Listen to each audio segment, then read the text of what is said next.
Good afternoon, and thanks for coming to this Hall of Fame weekend inaugural event. I am proud, privileged, and humbled to be part of the first award ceremony conducted in Doubleday Field.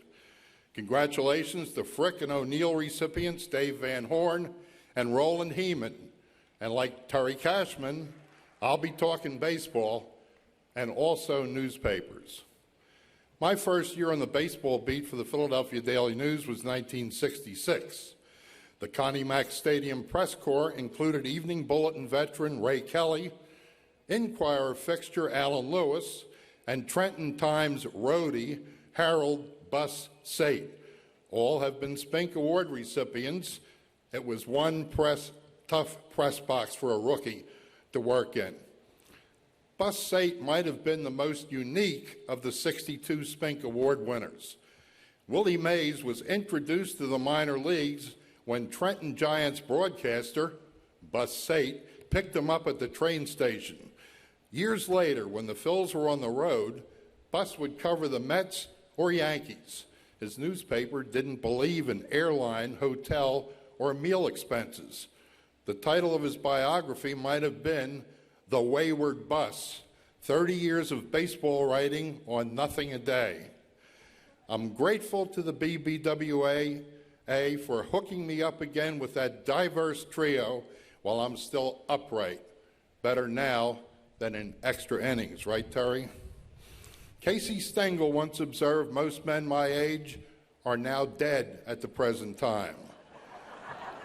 So if I should go horizontal during this speech, the instructions for my arrangements are written on the right sole of my rental floorsheims.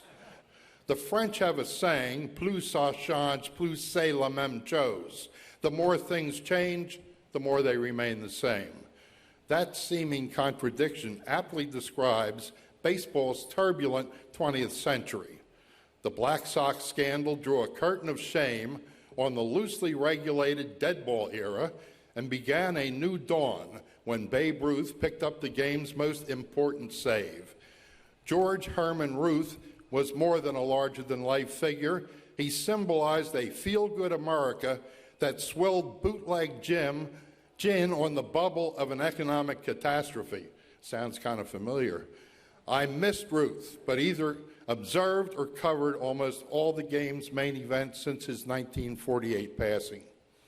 But before baseball could truly call itself the national pastime, it had to be available to players and fans of all races. Jim Crow laws were out. George Crow was in. Branch Rickey and Jack Roosevelt Robinson had seen to that in 1947. However, the integrated game was hardly a stable one. When free agency blew up the reserve system in 1976, New York Daily News columnist Dick Young called arbitrator Peter Seitz a terrorist after he granted free agency to Dave McNally and Andy Messersmith.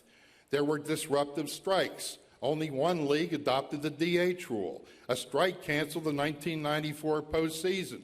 The excellence of the game itself keeps dragging it back from the edge. Between the white lines, it remains a game of infinite possibilities.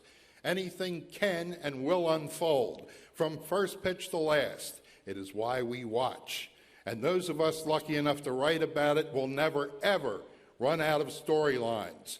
Unremitting unpredictability and routinely wild surmise make the pastime our legal narcotic. Daily News columnists and beat reporters have been honored by the Pro Football Hall of Fame, the NBA Hall of Fame, and the Philadelphia Sports Hall of Fame. Today, the Spink Award completes a staff grand slam and is the cherry on the sundae of my career. One last thing. Please get Pete Rose off Main Street and into the hall.